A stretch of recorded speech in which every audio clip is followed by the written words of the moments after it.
नमस्कार, स्वागत है आप सभी का द इकोनॉमिस्ट में। चलिए शुरू करते हैं आज का पीआईबी न्यूज़ एनालिसिस और स्टार्टिंग करते हैं। आज की जो न्यूज़ है वो है मिनिस्ट्री ऑफ आयुष से। ओके, तो जो मिनिस्टर हैं आयुष मंत्रालय के, उनका नाम है श्री श्रीपद यसो नायक। ओके, तो अभी इसी डिपार्टमेंट से एक न्यूज़ आ रही है रीजनल रॉ ड्रग रेपोजिटरी के बारे में। ओके, सो RRDR। सो इसका एक नया कैंपस जो है उसका उद्घाटन किया गया है। ओके, नेशनल इंस्टीट्यूट ऑफ सिद्धा चेन्नई में। तो सारा हम डिस्कस करें कि नेशनल इंस्टीट्यूट ऑफ सिद्धा क्या चीज़ है। ओके, और नेशनल आयुष मिशन क्या है, तो इसको हम थोड़ा सा ब्रीफली देखते हैं। सो RRDR जो होते हैं एक इम्पॉर्टेंट कंपोनेंट्स होते हैं जो कि एक सेंट्रली स्पॉन्सर्ड स्कीम के तहत, जो कि नेशनल आयुष मिशन के तहत जो एक स्कीम के तहत चलाया गया है, जिसमें होता क्या है RRDR इम्पॉर्टेंट रोल अदा करते हैं जो मेडिसिनल प्लांट्स होते हैं उनकी कल्टीवेशन में। ओके, और उनके जो रॉ मटेरियल होता है, ठीक है, उसकी कलेक्शन में, उसकी डॉक्यूमेंटेशन में और ऑथेंटिकेशन में कि जो रॉ ड्रग्स यूज़ कर रहे हैं हम, ओके, तो वो सही क्वालिटी के हैं या नहीं है। ओके, सही एग्रो क्लाइमेटिक रीजन में वो सही उनको रीजन मिला हुआ है, क्लाइमेट मिला हुआ है या नहीं मिला हुआ है। तो ठीक है, तो ये है RRDR का जो मेन फंक्शन। ओके, जो रॉ मटेरियल होता है मेडिसिनल प्लांट्स का, उनको जो है टैकल करके चलता है, उनकी ऑथेंटिकेशन जो है, उनकी जो गुणवत्ता है उसके ऊपर फोकस करता है। तो इसलिए जो है ये RRDR बनाया गया है। ओके, तो इसके अलावा अगर और बात करें तो आयुर्वेदा की अगर यूनिट्स की बात करें तो 9000 से ऊपर यूनिट इंडिया में हैं। ठीक है, आयुर्वेदा है, चाहे सिद्धा है, चाहे यूनानी है, ओके, चाहे होम्योपैथी मेडिसिन है। So quality of medicines produced by these units critically depend upon the manufacturing process followed as well as the quality of raw material। तो जो भी ये जो मैन्युफैक्चरिंग यूनिट्स हैं जो आयुर्वेदिक मेडिसिन बनाते हैं, तो इनकी क्वालिटी डिपेंड करती है उनके रॉ मटेरियल की क्वालिटी के ऊपर। ठीक है, तो उसी के ऊपर जो है RRDR, ठीक है, एक संस्था लगाई हुई है जो क्वालिटी का निरीक्षण करती है। इसके अलावा बात करते हैं नेशनल इंस्टीट्यूट ऑफ सिद्धा के बारे में। तो ये एक इंस्टीट्यूट है जहाँ पर स्टडी होती है, रिसर्च होती है सिद्धा मेडिसिन के ऊपर। ओके, तो इसको 2005 में इस्टेब्लिश किया गया था तंबारम चेन्नई में। ओके, तो यहाँ पर it is the one of the 8th national institute established cross nation for training and research in Indian system of medicine and homeopathy education. Okay, तो ये बात बोली गई है डिपार्टमेंट ऑफ आयुष की तरफ से। ओके, तभी ये डिपार्टमेंट ऑफ आयुष था गवर्नमेंट ऑफ इंडिया का। Okay, ministry of family and health fair के अंडर आता था, लेकिन जब से मोदी गवर्नमेंट आई है तो उन्होंने इसका सेपरेट एक मिनिस्ट्री बना दिया है। ओके, तो अभी जो ये डिपार्टमेंट ऑफ आयुष है ये मिनिस्ट्री ऑफ आयुष के अंदर आता है।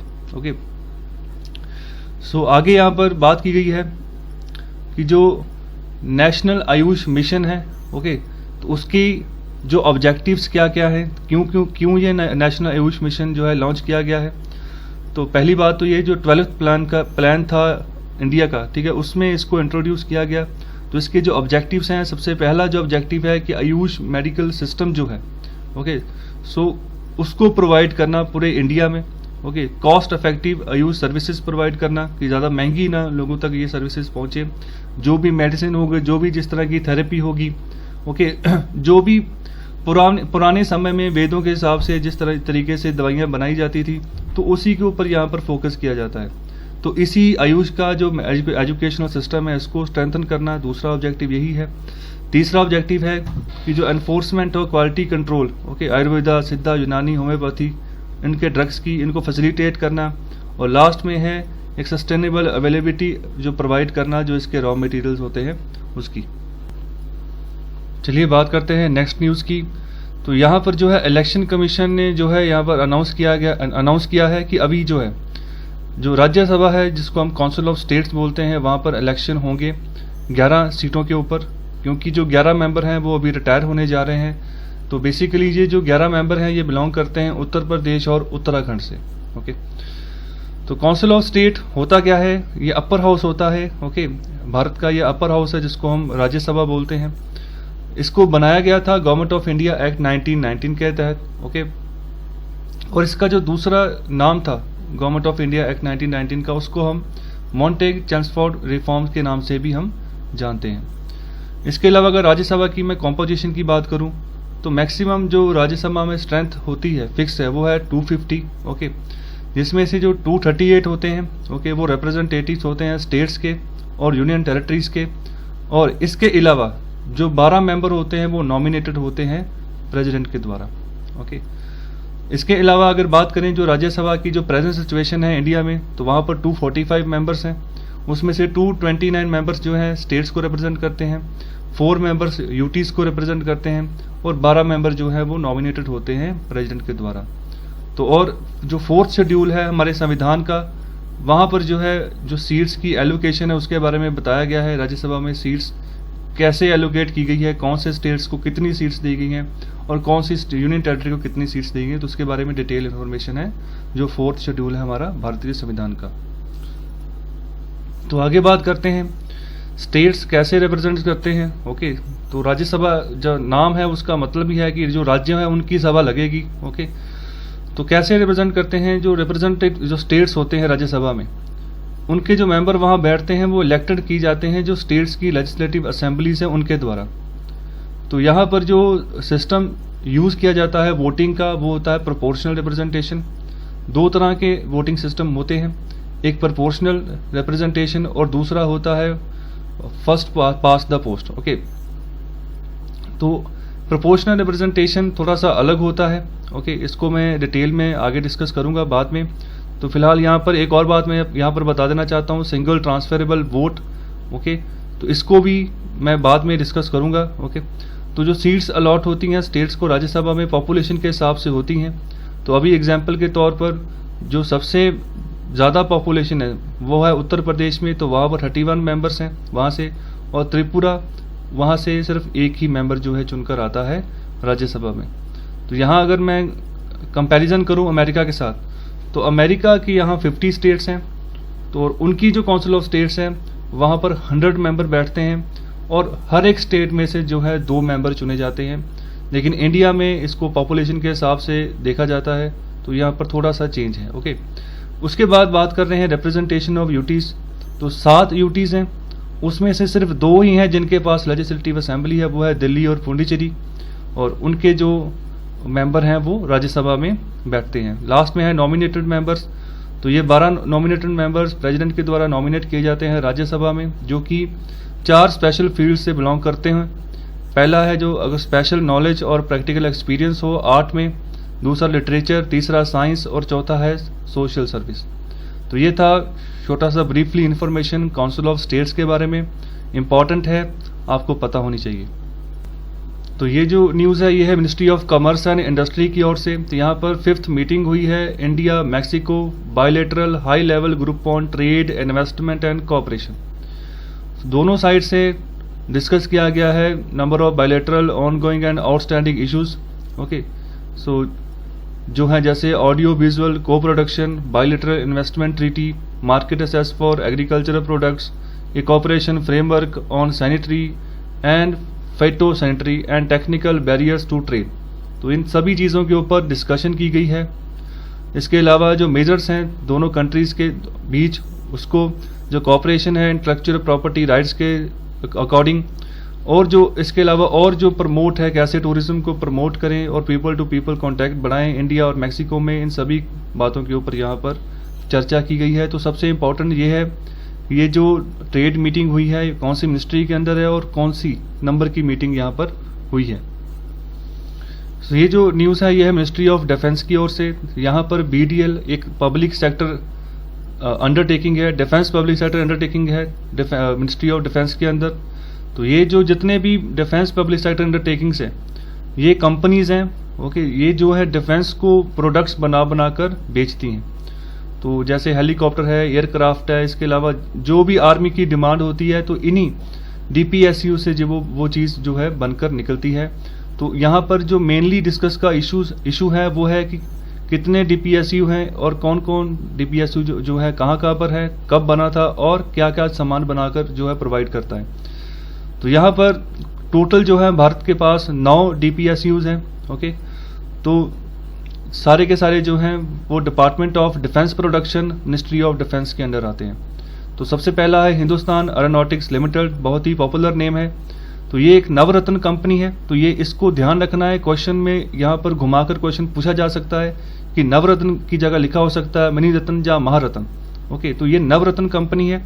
तो एक लार्जेस्ट DPSU है, मेजर एयरक्राफ्ट बनाता है, हेलीकॉप्टर। ओके, अभी जो करंट प्रोडक्शन चल रही है वो सुखई की। ओके, उसके बाद मल्टी रोल फाइटर जो है, Hawk advance jet trainer, light combat aircraft, Dornier 228 light transport aircraft, Dhruv advance light helicopter और चीता हेलीकॉप्टर, ये सभी जो है अभी यहाँ पर बनाए जा रहे हैं। और जो दूसरे नंबर पे वो है Bharat electronics limited, short form में इसको बेल बोलते हैं। ये भी एक जो है नवरत्न कंपनी है। इसको 1954 में एस्टेब्लिश किया गया था मिनिस्ट्री ऑफ डिफेंस के अंडर। तो इसके 9 यूनिट्स हैं पूरे इंडिया में। तो एक कोर कॉम्पिटेंसीज है ये डिफेंस सेक्टर की, जहाँ पर जो रडार वगैरह है, जो वेपन सिस्टम है, sonar, communication, okay, electro optics, tank electronics. तो इलेक्ट्रॉनिक्स की जो जितने भी काम है उसके ऊपर जो है यही जो DPSU फोकस करता है, और जो भी आर्मी की, एयरफोर्स की, नेवी की डिमांड होती है उसकी पूर्ति करता है। इसके अलावा कुछ नॉन डिफेंस सेक्टर भी है जहाँ पर ये काम करता है। फॉर एग्जांपल जो EVM मशीन बनाई जाती हैं, ओके, तो उसको भी ये बनाता है। जो टैबलेट PCs हैं, ICs हैं, हाइब्रिड माइक्रो सर्किट्स हैं, सेमीकंडक्टर डिवाइसेस, सोलर सेल्स, ये भी ये चीज़ें बना के जो है भारत को प्रोवाइड करता है। तीसरे नंबर पे है Bharat dynamics limited, short form में इसको BDL बोलते हैं। तो ये एक मिनी रत्न कंपनी है। सो मिनी रत्न कैटेगरी 1 कंपनी है। ओके, ये नवरत्न से थोड़ा सा नीचे कैटेगरी वाली है। सो कंपनी ये 1970 में बनाई गई थी मिनिस्ट्री ऑफ डिफेंस के अंदर, जिसका जो काम है मैन्युफैक्चर का, ये बनाता है anti tank guided missiles. Okay, so BDL is now involve in manufacturing of ATGMs of new generation. इसके अलावा surface to air weapon system, strategic weapons, launchers, under water weapons, decoys and test equipment. चौथे number पे है BEML limited. सो ये जो BEML है इसको बनाया गया था 1964 में। ये भी एक मिनी रत्न कंपनी है। इसके अलावा इसके भी जो 9 मैन्युफैक्चरिंग यूनिट्स हैं यहाँ पर, फॉर एग्जांपल बेंगलुरु में है Kolar gold fields, Mysuru, Palakkad. Okay, तो इसके अलावा और भी कुछ जगह है जहाँ पर इसके प्लांट्स हैं। तो ये काम करता है बेसिकली डिज़ाइन, डेवलपमेंट और मैन्युफैक्चरिंग का, सेल्स का। Okay, and after sales activities of wide range of areas of mining, construction, defence and rail metro projects. Okay, तो कंपनी जो है इंटरनेशनल बिजनेस को भी कवर करती है 58 कंट्रीज में, एशिया, अफ्रीका और लैटिन अमेरिका में। मिश्रा धातु निगम लिमिटेड, शॉर्ट फॉर्म में इसको मेधानी बोलते हैं। ये भी एक मिनी रत्न कंपनी है, 1973 में बनाई गई थी। तो इसका जो मेन पर्पस है वो है जो क्रिटिकल और कॉम्प्लेक्स अलॉयज हैं, ओके, जैसे सुपर अलॉयज, टाइटेनियम के अलॉयज, जो कि थोड़े इंपॉर्टेंट है, महंगे हैं, ओके, जिनकी मैन्युफैक्चरिंग थोड़ी क्रिटिकल है। तो special steels, stainless steels, soft magnetic alloys, ये सब चीज़ें जो है इनको जो है बनाकर जो है प्रोवाइड करता है।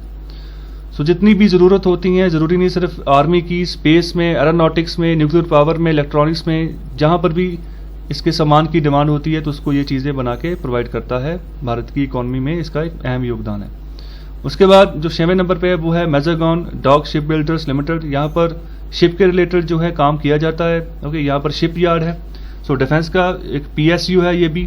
यहाँ पर वारशिप्स बनाए जाते हैं, सबमरीन्स बनाई जाती हैं, ओके, मिसाइल डिस्ट्रॉयर बनाए जाते हैं। उसके अलावा स्कॉर्पियन सबमरीन्स, अभी जो बहुत काफ़ी बड़ी मात्रा में स्कॉर्पियन सबमरीन्स जो है बनाई जा रही हैं, जो कि इंडिया और फ्रांस के बीच में एक एग्रीमेंट हुआ था। ओके, तो अभी उनका कंस्ट्रक्शन का काम अभी भी चल रहा है और कुछ जो है अभी बनकर जो है भारतीय नेवी को समर्पित कर दी गई हैं। उसके बाद यहाँ पर नंबर है garden reach ship builders and engineers limited. तो ये जो है एक मिनी रत्न कंपनी है, profit making, dividend paying company है। सरकार को ये फ़ायदा पहुंचाती है जो भी ये काम करती है। ओके, तो ये पेस बनाती है इंडिया का एक्सपेंडिंग जो मैरीटाइम इंटरेस्ट है उसमें। लीडिंग शिप बिल्डिंग यार्ड का काम करती है। यहाँ पर शिप्स की मैन्युफैक्चरिंग होती है, जो यहाँ से प्रॉफिट होता है वो सरकार के पास भी जाता है। प्रेजेंटली 14 वारशिप्स जो अंडर कंस्ट्रक्शन है GRSC के, वहाँ इसमें 2 एंटी सबमरीन वारफेयर कम्युनिटीज हैं, okay, 8 landing craft utility ships हैं और 4 water jet fast attack crafts हैं।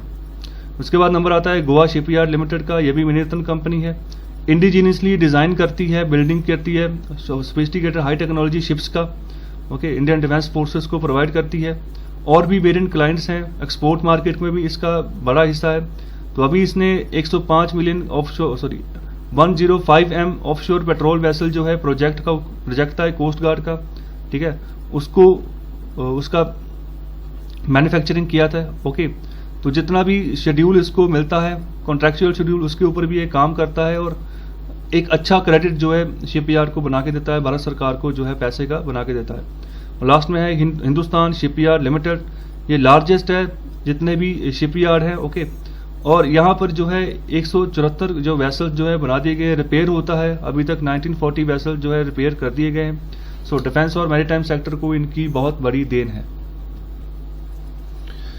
ये जो न्यूज़ है बहुत ही इंपॉर्टेंट न्यूज़ है, इसमें से क्वेश्चन आने के बहुत ज़्यादा चांसेस हैं, तो किसी भी एग्जाम में ये क्वेश्चन पूछा जा सकता है। अभी क्या हुआ है, रिसेंटली एक एक्सरसाइज की गई है जिसका नाम है सुरक्षा कवच। तो एक जॉइंट एंटी टेररिस्ट एक्सरसाइज है जो की गई है हमारी आर्मी और पुलिस के द्वारा। तो अग्निबाज डिवीजन है, ओके, जिसने ये एक्सरसाइज ऑर्गेनाइज करवाई है इंडियन आर्मी और महाराष्ट्र पुलिस के बीच में। ओके, तो यहाँ पर जो जगह है पुणे पर, यहाँ पर रिसेंटली 9 अक्टूबर को ये एक्सरसाइज करवाई गई है।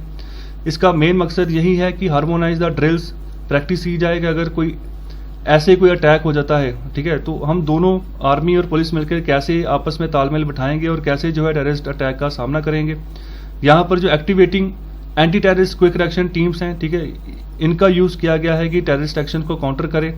इसके अलावा जो पुलिस की जो एंटी क्विक रिएक्शन टीम्स हैं उनको भी यहाँ पर पार्टिसिपेशन करवाया गया है। डॉग स्क्वाड्स की टीम को भी रखा गया है। बॉम्ब डिस्पोजल टीम्स जो है आर्मी की और एंटी टेररिज्म स्क्वाड जो है महाराष्ट्र पुलिस का, उसको भी जो है यहाँ पर यूटिलाइज किया गया है और एक डेमो प्रैक्टिस की गई है कि अगर कोई अटैक होता है तो उसका हम सामना कैसे करेंगे। तो उसको हम ड्रिल्स बोलते हैं, बहुत ही ज़रूरी होती हैं सुरक्षा के लिए। उसके अलावा जो आगे बात की गई है न्यूज़ है वो है Malaviya national institute of technology Jaipur से। ओके, तो ये भी न्यूज़ में है। तो कहाँ पर है, जयपुर में स्थित है। इसको NIT जयपुर भी बोलते हैं। एक पब्लिक टेक्निकल यूनिवर्सिटी है जो जयपुर में स्थित है और फोकस करती है साइंस, इंजीनियरिंग और मैनेजमेंट के कोर्सेज के ऊपर। तो पहले इसको नाम दिया गया था Malaviya regional engineering college Jaipur. Okay, so इसके बाद it assumed its present name in 2002 and was recognized as an institute of national importance in 2007 and it was founded in 1963। तो आगे जो न्यूज़ है ये है ministry of electronics and IT से। तो यहाँ पर स्पेशली फोकस किया गया है एक्वापॉनिक्स के ऊपर। ओके, तो एक्वापॉनिक्स क्या होता है इसको मैं भी डिस्कस करता हूँ। फिलहाल हम देख लेंगे कि क्या न्यूज़ आई है। तो यहाँ पर जो मिनिस्टर हैं इस मिनिस्ट्री के, उन्होंने बोला है कि जो एक्वापॉनिक्स है इससे जो है एक अल्टरनेटिव फार्मिंग टेक्निक है जिससे फार्मर्स को जो है आने वाले समय में एक फ़ायदा पहुंचेगा, उनका स्टेटस जो है इम्प्रूव होगा। ये जो टेक्निक है फार्मर्स की हेल्प करेगी उनकी प्रोडक्टिविटी को बढ़ाने के लिए, उनकी जो लैंड की प्रोडक्टिविटी है उसको इंक्रीज करने के लिए, साथ ही साथ उनकी जो इनकम है उसको राइज करने के लिए। तो ये जो एक पायलट एक्वापॉनिक्स फैसिलिटी है इसको डेवलप किया गया है CDAC मोहाली के द्वारा। तो CDAC centre for development of advanced computing Mohali के द्वारा इसको डेवलप किया गया है और इसको जो है लॉन्च किया गया है कहाँ पर, गुरु अंगद देव वेटरनरी यूनिवर्सिटी लुधियाना में। तो ये state of the art facility है, पहली है अपने रीजन में। ओके, जो कि इक्विप्ड है एडवांस सेंसर के साथ, मॉनिटरिंग के साथ, ऑटोमेटेड कंट्रोल के साथ। तो यहाँ पर जो सपोर्ट, फंडिंग सपोर्ट प्रोवाइड की गई है वो है ministry of electronics and information technology, government of India के द्वारा। सो ये फैसिलिटी जो है 100% ऑर्गेनिक है, इसमें कम लैंड की ज़रूरत होगी, ठीक है, इसके साथ ही ज़्यादा क्रॉप का यील्ड होगा, साथ ही साथ 90% कम पानी यहाँ पर यूज़ होगा। ओके, और जो फिश और प्लांट्स इसमें ग्रो की जाएंगे वो भी जो है ज़्यादा न्यूट्रिशियस होंगे। ओके, तो क्या होता है एक्वापॉनिक्स, चलिए इसको डिस्कस करते हैं। सो एक्वापॉनिक्स को समझने से पहले हमें बात करनी पड़ेगी कन्वेंशनल एक्वाकल्चर की और हाइड्रोपोनिक्स की। तो सबसे पहले मैं बात करता हूँ कन्वेंशनल एक्वाकल्चर। एक्वाकल्चर क्या होता है?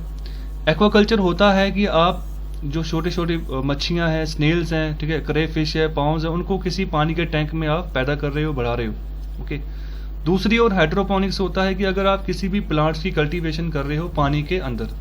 ओके, ये दो चीज़ें होगी, एक हो गया कन्वेंशनल एक्वाकल्चर, दूसरा हो गया हाइड्रोपोनिक्स। तो इसको एक एनवायरनमेंट चाहिए होता है, दोनों अलग अलग काम करते हैं। स्पेशली जो एक्वाकल्चर होता है उसमें होता क्या है कि जो अगर हम चाहें कि डायरेक्ट एक्वाकल्चर के अंदर ही, जहाँ पर मच्छियाँ वगैरह पल रही हैं उसके अंदर ही हम प्लांट लगा दें, ओके, तो वहाँ पर एक दिक्कत आती है। क्या दिक्कत आती है कि जो एनिमल्स अपना जो फिश वगैरह अपना जो वेस्ट निकालती हैं, उससे जो पानी की टॉक्सिसिटी है वो बढ़ जाती है। जो प्लांट जो टॉक्सिसिटी बढ़ती है पानी की, अगर हम उसमें उसी पानी में पौधा लगाएंगे तो पौधा जो है खराब हो जाता है। ओके, तो ये पुराना सिस्टम था। ओके, अभी जो नई टेक्निक आई है उसको हम नाम देते हैं एक्वापॉनिक्स, मतलब दोनों को मिक्स कर दिया है। जो जिस टैंक के अंदर मछलियां पल रही थी, ओके, उसी टैंक के अंदर हमने प्लांट लगा दिया है। अब फिर जो है मछलियां जब अपने वेस्ट निकालेंगी, टॉक्सिक होगा पानी, लेकिन यहाँ पर क्या किया जाएगा, यहाँ पर एक बैक्टीरिया डाला जाएगा जो उस टॉक्सिसिटी है, ठीक है, उसका बाय प्रोडक्ट बना देगा। ओके, सबसे पहले जो है बैक्टीरिया जो है उसको नाइट्रीफाइंग कर दिया जाएगा प्रॉपर पूरे तौर पे। स्टार्टिंग में वो नाइट्राइट्स में चेंज होगा और धीरे धीरे जो है वो नाइट्रेट्स में चेंज होगा। दोनों अलग अलग है, पहले नाइट्राइट्स में चेंज होगा, बाद में नाइट्रेट्स में। और जो नाइट्रेट्स है, ओके, वो ऑब्जॉर्व कर लिया जाएगा, यूटिलाइज कर लिया जाएगा जो उसी टैंक के अंदर प्लांट्स लगाए हैं। और जो वो नाइट्रेट्स हैं, जब वो प्लांट्स यूटिलाइज करेंगे तो हम कहेंगे कि उनके पास जो है, प्लांट्स के पास एक हैवी न्यूट्रिशन जो है वो जा रहा है। और जो बाकी का बचता पानी है उसको दोबारा जो है रिसर्कुलेट करके जो एक्वाकल्चर सिस्टम है, ओके, उसी के अंदर जो है डाल दिया जाता है। तो ये सर्कुलेशन चलती रहती है एक्वापॉनिक्स के अंदर। ओके, तो इससे क्या होता है कि प्लांट्स को न्यूट्रिशन मिल गए, तो प्लांट्स को न्यूट्रिशन मिला, उसी पानी को हम दोबारा से सर्कुलेट करके यूज़ करे जा रहे हैं, तो पानी का यूज़ कम हो गया। ओके, तो एक बार पानी को हम यूज़ कर रहे हैं तो काफ़ी टाइम उसको यूज़ कर सकते हैं। ओके, जब पूरा ख़राब हो जाए पानी तब उसको हम चेंज करते हैं। ओके, इसलिए इसको 90% लेस वाटर की ज़रूरत होती है। और जो अगर न्यूट्रिशन प्लांट्स को अच्छा मिल रहा है तो अच्छी यील्ड भी होती है, अच्छा जो है पैदावार भी निकल कर सामने आती है। तो और 100% जो है ऑर्गेनिक है ये पूरा का पूरा सिस्टम। सो इस पूरे प्रोसेस को हम बोलते हैं एक्वापॉनिक्स। इंपॉर्टेंट है, क्वेश्चन आ सकता है। आगे जो न्यूज़ है यह है 20 states allowed to mobilize 68,082.5 crore. Ministry of finance से ये न्यूज़ है। इसी न्यूज़ के ऊपर सुबह मैंने एक आर्टिकल डिस्कस किया था, तो आप उसी आर्टिकल को जाकर दोबारा रिव्यू करो, तो उसको मैंने डिटेल में वहाँ पर समझाया है। ओके, कौन से स्टेट्स को परमिशन मिली है। ओके, इसके अलावा ये फंडिंग है क्या, ओके, क्या पूरा मसला है, पूरा वहाँ पर जो है मैंने डिस्कस किया है। तो यहाँ पर जो है department of expenditure, ministry of finance ये बात बोल रहा है, 20 स्टेट्स को परमिशन दे दी है कि अपना जो है एडिशनल अमाउंट आप रेज कर सकते हो मार्केट से उधार लेके। ओके, उसके बाद जो न्यूज़ है वो है Indian institute of crop processing technology, short form में इसको हम बोल रहे हैं IIFPT। फॉर्मली ये जो था Indian institute of crop processing technology, ये एजुकेशन और रिसर्च इंस्टीट्यूशन था ministry of food processing industries के अंदर। ओके, तो ये जो है अभी 15 एकड़ का कैंपस है, तंजौर तमिलनाडु में। इंपॉर्टेंट है कहाँ पर इसका कैंपस लोकेटेड हो, इसका काम क्या है। ओके, और ministry of food processing industries के अंडर ये आता है, ये सबसे इंपॉर्टेंट है। इसके बाद जो हम बात कर रहे हैं वो है ministry of health and family welfare से। वहाँ से न्यूज़ आ रही है, वो बोल रहे हैं कि अभी कोविड-19 का खतरा थमा नहीं है और विंटर आने वाले हैं। ओके, तो इकॉनमी भी पूरी तरह से खोल दी गई है और जो फेस्टिव सीजन है वो भी आ गए, तो खतरा ज़्यादा हो सकता है। जो हमारा बिहेवियर है कोविड-19 के प्रति उसको हमें चेंज करने की ज़रूरत है, थोड़े से सावधान होने की ज़रूरत है। ओके, क्योंकि अभी जो दोबारा से ठंड आ रही है, तो ठंड में ही ये जो वायरस था फैला था, ठंड में ही इसने ज़्यादा प्रकोप अपना डाला था। तो इसलिए हमको जो है अभी बचकर चलना है जितना भी हो सके। अगर कोई ज़रूरी चीज़ें हैं वो लेने जाओ, अगर कोई ज़रूरी चीज़ नहीं है, ओके, अगर उसके बगैर आपका काम चल रहा है तो घर में रहिए। ये सबसे जो इम्पोर्टेंट है अभी के लिए। तो अभी नेक्स्ट जो न्यूज़ है ये मिनिस्ट्री ऑफ होम अफेयर्स से आई है। Okay, national automated fingerprint identification system, short form में नाफिस बोल रहे हैं। इसको गवर्नमेंट ऑफ इंडिया इंट्रोड्यूस करेगी। फिलहाल जो है ये एक ऑस्ट्रेलियन फिंगरप्रिंट और पाम प्रिंट डाटाबेस है। ओके, ऑस्ट्रेलिया में इसको यूज़ किया जाता है मैचिंग सिस्टम को यूज़ करने के लिए, और जो भी क्रिमिनल्स होते हैं उनका रिकॉर्ड रखने के लिए, और जो लॉ एंड ऑर्डर है उसको सही तरह से मेंटेन करने के लिए। इसके अलावा जो बॉर्डर प्रोटेक्शन है उसके लिए जो है इस सिस्टम को यूज़ किया जाता है। तो गवर्नमेंट ऑफ इंडिया भी सोच रही है कि इसी national automated fingerprint identification system को जो है इंडिया में भी जो लाया जाए, तो जल्द से जल्द इसको यहाँ पर इंट्रोड्यूस किया जाएगा, और जिससे जो क्राइम है उसको सॉल्व करने में आसानी होगी गवर्नमेंट ऑफ इंडिया को, जो हमारे अलग अलग अदारे हैं, ओके, उनको। मिनिस्ट्री ऑफ होम अफेयर्स के अंदर आता है। इसके अलावा जो अक्टूबर का महीना है, ओके, इसको नेशनल साइबर सिक्योरिटी अवेयरनेस के तौर पर मनाया जा रहा है। इंपॉर्टेंट है ये। ओके, इसके अलावा जो साइबर लैब है वो जो है वर्चुअल एक्सपीरियंस जो है प्रोवाइड करेगी साइबर क्राइम्स में जो भी इन्वेस्टिगेशन होगी उसके लिए। आगे जो न्यूज़ है वो है ministry of labour and employment से। तो EPFO जो है, okay, employment provident fund organisation है, उसने रिसेंटली जो है लॉन्च किया है WhatsApp based helpline cum grievances redressal mechanism. So WhatsApp के ऊपर ग्रीवेंसेस रिड्रेसल मैकेनिज्म, देखिए जितने भी सरकारी इदारे हैं वहाँ पर उपलब्ध होता है। अगर आप किसी बैंक में जाते हैं तो अगर आपसे वहाँ से सही से बात नहीं की गई बैंक के मुलाजिम के द्वारा, तो वहाँ पर भी एक रिड्रेसल सिस्टम होता है, मैकेनिज्म होता है उस पर्टिकुलर बैंक का। तो आप उसमें कंप्लेंट कर सकते हैं उस इंसान की, उसी बैंक के एम्प्लॉय की, तो उसके खिलाफ जो है एक्शन होगा। तो इसी तरह से जो है EPFO, ओके, जो जहाँ पर फंड जो है इकट्ठा होता है एम्प्लॉयज़ का, ओके, जो कि बाद में उनको पेंशन के रूप में मिलता है रिटायरमेंट के बाद, तो वहाँ पर भी एक ग्रीवेंसेस रिड्रेसल मैकेनिज्म इंट्रोड्यूस किया गया है। लेकिन इंपॉर्टेंट बात है कि इसके जरिए व्हाट्सएप के जरिए, ओके, व्हाट्सएप। सो व्हाट्सएप जो है आज के दिनों में नॉर्मल चीज़ बन गई है, सबके पास ये है, और अच्छे से आसानी से इन्फॉर्मेशन पास हो जाती है, तो इसीलिए इसको यहाँ पर यूज़ किया गया है। तो एक सीरीज़ जो शुरू की है उसका नाम है निर्बध initiatives, okay.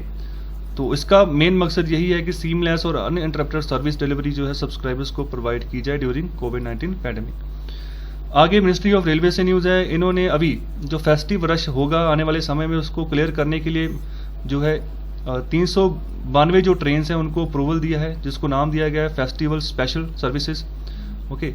So Indian railway जो है इनको ऑपरेट करेगी फ्रॉम 20 अक्टूबर 2020 अप टू 30 नवंबर 2020। तो इस समय के दौरान जो है ये ट्रेनें चलाई जाएंगी ताकि जो रश है उसको कम किया जा सके।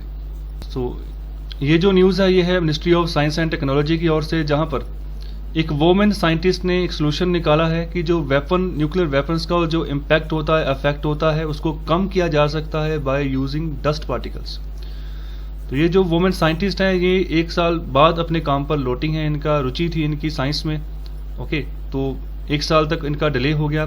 तो यहाँ पर बात की गई है कि जो ब्रेक हो जाता है इंडियन वोमेन का, जैसे फॉर एग्जांपल अगर किसी लड़की की शादी हो जाती है, ओके, तो उस लड़की को माहौल ही नहीं मिलता पढ़ने का, जो उसके शौक़ होते हैं उसको पूरा करने का, और जो घर के काम होते हैं उसी में वो है पूरी ज़िंदगी उसकी निकल जाती है। तो यहाँ पर जो बात की गई है, जो इंडियन वोमेन है, ठीक है, जिसको जो फैमिली जो है सबसे पहला उसकी प्रायोरिटी वही होती है, उसके बाद उसका करियर होता है अलग अलग सर्कमस्टांसेस की वजह से, तो जो कि गलत बात है, ओके।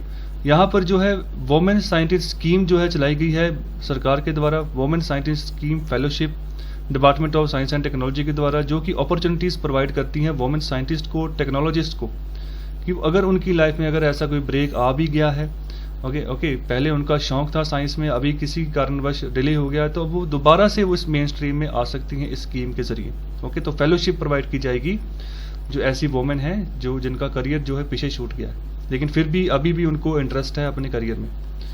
तो ये जो रिसेंट स्टडी पब्लिश की गई है, ये की गई है proceedings of royal society A London, okay.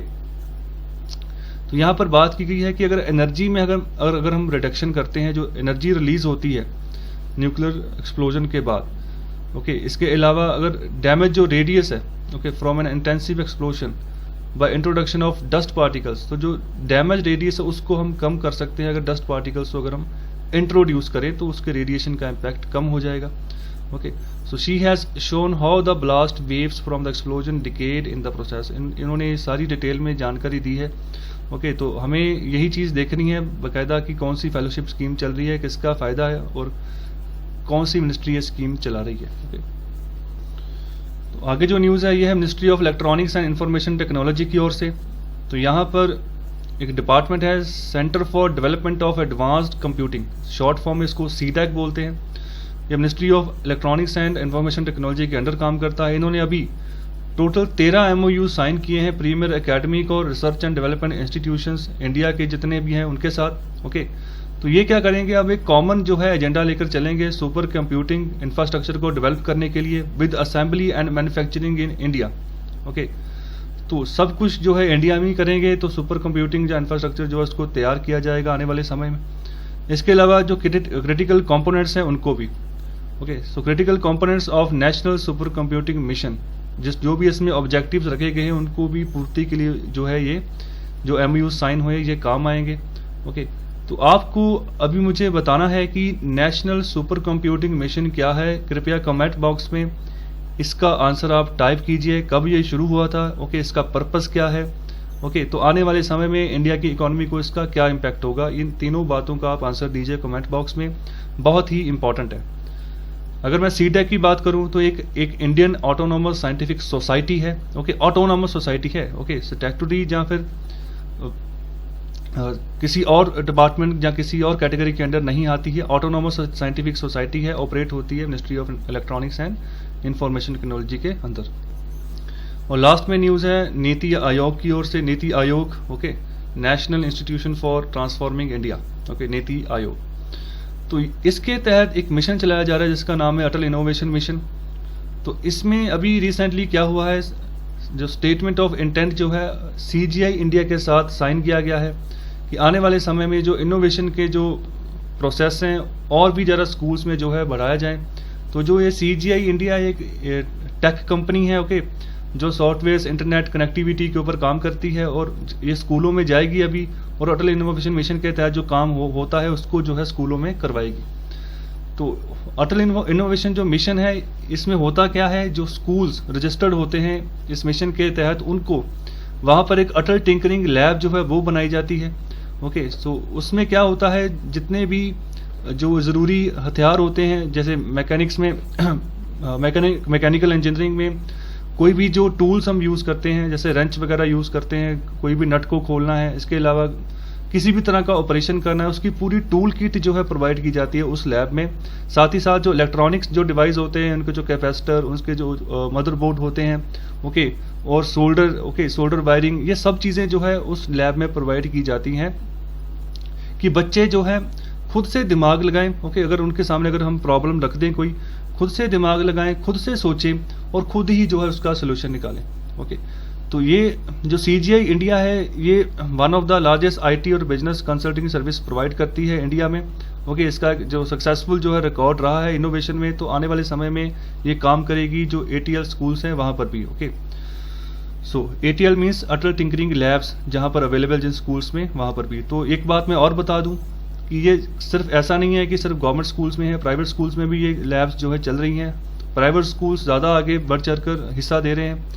इसके बाद थोड़ा सा मैं जिक्र कर दूँ अटल इनोवेशन मिशन के बारे में। एक फ्लैगशिप प्रोग्राम है गवर्नमेंट ऑफ इंडिया का, ओके, जो कल्चर ऑफ इनोवेशन और एंटरप्रेन्योरशिप जो है कंट्री में फैलाना चाहता है बच्चों के अंदर, ओके। तो ये अभी असेस कर रहा है 2.5 मिलियन स्कूल्स जो किड्स हैं इंडिया में उनको, ओके। सो अटल टिंकरिंग लैब जो है डेडिकेटेड इनोवेशन वर्क पे सेटअप है स्कूल्स में, जहाँ स्टूडेंट जो है खुद ही काम करेंगे, टूल किट को यूज़ करेंगे और जो है नई सोल्यूशन जो है टेक्नोलॉजी के निकालेंगे और देश को समर्पित करेंगे। इसमें होता क्या है, देखिए हमारा जो रिसर्च है इंडिया का वो इतना स्ट्रांग नहीं है। तो अगर आपने अंदाज़ा लगाना है, हालांकि ऐसा नहीं है कि रिसर्च होती है सरकार पैसे नहीं देती है, सरकार के द्वारा पैसा भी जाता है, फिर भी रिसर्च में इतना कोई खास जो है भारत को जो है वापस जो रिटर्न नहीं मिलता है। तो एग्जाम्पल के तौर पर आप अगर एरोप्लेन देख लो, ओके, तो हमें राफेल जो है बाहर से मंगवाना पड़ा, ओके। हमारे यहाँ पर भी जो है DRDO है, ठीक है, काफ़ी लंबे समय से काम कर रहा है, वहाँ पर हुए हैं बहुत सारे एयरक्राफ्ट बनाए गए हैं, लेकिन उतनी टेक्नोलॉजी तक वो नहीं पहुँचा है जहाँ तक बाकी नेशन पहुँच चुके हैं, ओके। फ्रांस एक 7 करोड़ की आबादी वाला देश है जहाँ से हमने राफेल जहाज़ खरीदा है। तो हमारी जो आबादी है 135 करोड़ तक पहुँच गई है, तो हम क्या एक जहाज़ भी नहीं बना सके, ओके। तो एक शर्म की भी बात है, ओके। तो यहाँ पर ये चीज़ इसलिए की गई है कि जो बच्चे हैं उनका दिमाग स्टार्टिंग में ही जो है उनको अच्छी डायरेक्शन की ओर डेवलप किया जाए। बच्चे जो आज के हैं वही कल का फ्यूचर है देश का, उनको ये सब चीज़ें अभी करवाई जा रही हैं। फिलहाल जो मैं एग्जांपल के तौर पर जो चीज़ें इनको प्रोवाइड की जाती हैं ये +2 के बाद होती हैं। जो +2 के बाद जो बच्चे ग्रेजुएशन करते हैं, जो ITI करते हैं, जो डिप्लोमा करते हैं, तो उनको तब करवाई जाती है, ओके, फर्स्ट ईयर में जो चीज़ें अभी जो है उनको करवाई जा रही हैं। तो एक अच्छी बात है, बच्चों के अंदर एक सीखने का हुनर जागेगा।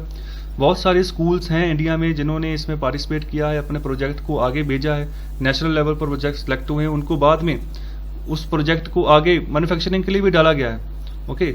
जो अच्छी जो रिसर्च निकल कर आ रही है, तो अच्छा इनिशिएटिव है। अगर आपके बच्चे हैं तो उनको भी इस अटल इनोवेशन मिशन में उनको पार्टिसिपेट जरूर करवाएं स्कूल को बोल के। तो ये था आज का पूरा PIB का न्यूज़ एनालिसिस। आई होप आपको अच्छे से समझ आया है, लेक्चर में आपको आपका इंटरेस्ट बना है, ओके। अगर आपको अच्छा लगा है लेक्चर, कृपया लाइक करें, ज़्यादा से ज़्यादा शेयर करें और चैनल को सब्सक्राइब भी करें। सो आपका बहुत बहुत धन्यवाद।